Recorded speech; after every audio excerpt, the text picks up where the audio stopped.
Picture a city completely empty. Schools, homes, parks, all frozen in time. Now imagine this isn't just a ghost town. It's a place humming with an invisible, deadly energy. We all know Chernobyl, but what if I told you there are dozens of other locations across the globe, just as radioactive, just as abandoned, and teeming with secrets? Let's go beyond the familiar and explore 12 deadly ghost towns still pulsing with radiation. Our first stop is Melusu in Kyrgyzstan, Central Asia. This place was once the beating heart of the Soviet nuclear program. From 1946 to 1968, it was a top-secret uranium mining town. But when the mines were exhausted, they left behind a terrifying legacy. Massive piles of radioactive waste, called tailings, perched precariously on unstable hillsides right above the town and its river. But here's the mystery. Official records of the town's early days are sealed or simply missing. Locals whisper stories of strange illnesses and accidents that were never reported, a population that was experimented on without their knowledge. What really happened in the secret labs of Melusu? The truth is buried, just like the uranium waste that threatens the entire region. Next, we travel to North America, to the eerie stillness of Jeffrey City, Wyoming. This wasn't a military site, but a boomtown built on the promise of nuclear energy. In the 1950s, a massive uranium deposit was discovered, and Jeffrey City exploded from a handful of people to nearly 4,000. But when the 3 Mile Island accident happened in 1979, the bottom fell out of the uranium market. The mine closed almost overnight. Today, it's a modern ghost town. What's chilling is the dust. Fine, radioactive dust from the abandoned mines and tailings ponds still blankets everything. Residents who stayed have reported health issues for decades, but the official stance is that the levels are safe. Is it a tragic coincidence or a slow-motion catastrophe that no one wants to admit? Let's cross the Atlantic to Europe, to a place you've probably never heard of, Orford Ness in England. This desolate strip of land off the Suffolk coast looks like something from a sci-fi film, with strange, pagoda-like buildings dominating the skyline. During the Cold War, this was one of Britain's most secret military research sites. They tested components for nuclear weapons here. The ground is contaminated with not just radioactive materials, but also arsenic and other toxic chemicals. The weirdest part? The secrecy hasn't stopped. Even today, large parts of Orford Ness are off-limits, and the full extent of the experiments conducted there remains classified. What secrets are still being protected on this forbidden coast? Now, we head south to the vast landscapes of Australia, to Maralinga. In the 1950s and 60s, the British government conducted a series of nuclear tests here on the ancestral lands of the Maralinga Tjarutja people. They detonated 7 major bombs and hundreds of smaller, dirty experiments, scattering plutonium across hundreds of square kilometers. The area was supposedly cleaned up, but it wasn't. The cleanup was a failure, burying tons of contaminated debris in shallow pits. The real mystery here lies in the Vixen B trials, which were designed to see what would happen if a nuclear weapon was caught in a fire. These tests created clouds of plutonium that drifted for miles. The true number of people, both military personnel and local Aboriginal communities, who were exposed and the long-term health consequences are still a subject of intense debate and government secrecy. The land remembers, even if the official reports don't. Halfway through our journey, let's venture to South America, specifically to Goiânia, Brazil. This story is different and perhaps even more terrifying. This wasn't a mine or a military base. It was a hospital. In 1987, an abandoned radiotherapy unit was stolen from a derelict clinic. The thieves, thinking it was valuable scrap metal, broke open the device. Inside was a glowing blue salt, cesium-137. Fascinated by the beautiful glow, they shared it with friends and family. They touched it, painted it on their skin. Within days, people started getting sick. The invisible poison spread through the community. By the time authorities figured out what was happening, hundreds were contaminated and several people died agonizing deaths. The mystery that lingers is one of negligence.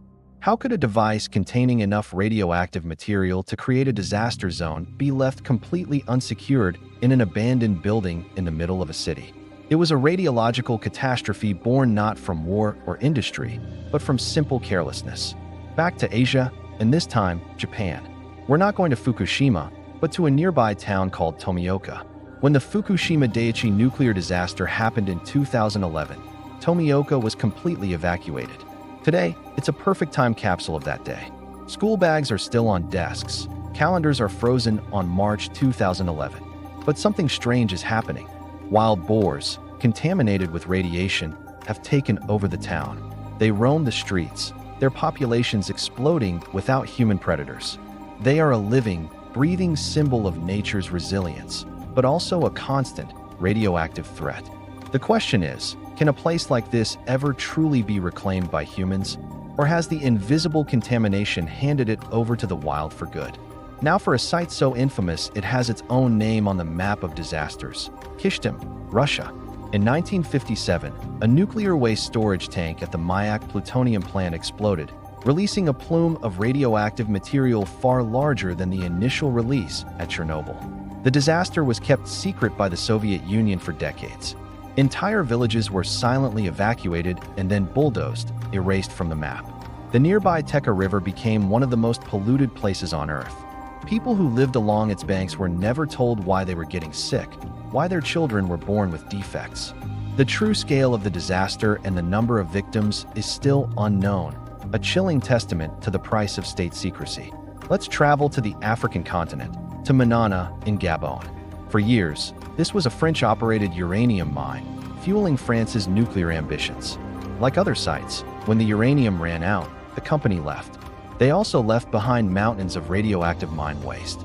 Today, the local population lives and farms on land contaminated by this waste. Children play near streams that carry radioactive particles. The French government and the mining company have long downplayed the risks, but local doctors report a high incidence of cancers and other strange illnesses.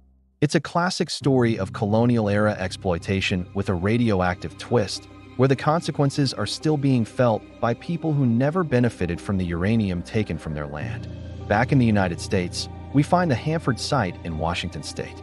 This massive complex produced the plutonium for the Fat Man bomb dropped on Nagasaki, and it continued to be a key part of the U.S. nuclear arsenal for decades. The problem is, producing plutonium creates an incredible amount of highly toxic. Today, Hanford is the most contaminated nuclear site in the Western Hemisphere and the focus of the world's largest environmental cleanup.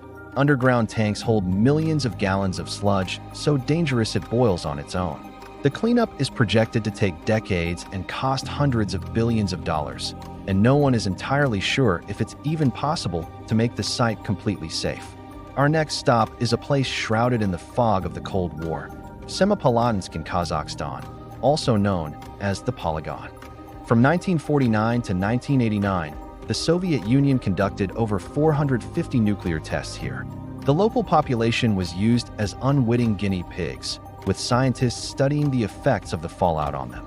The radiation has seeped into the soil, the water, and the very DNA of the people living in the surrounding areas for generations.